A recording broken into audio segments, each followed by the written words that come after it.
how to add music to Facebook story with multiple photos. So let's head to the Facebook app. Then click on Create Story. Now select one of the pictures that you would want to add.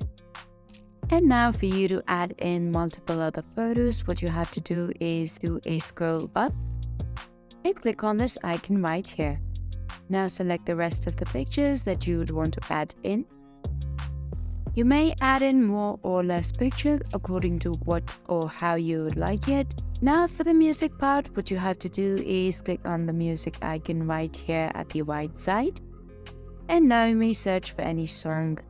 I'll be muting the audio for copyright issues. And for you to choose what lyrics of the song you would want to add in, just press on it. And you may select what part of the song you would want to add in right from here. Now if you don't want the music icon, what you can do is you can press on music only, then select done. Click on share, the story will be posted. So there you have it. That is how you add music to Facebook story with multiple photos. Hope I was able to help you out. Thank you for watching.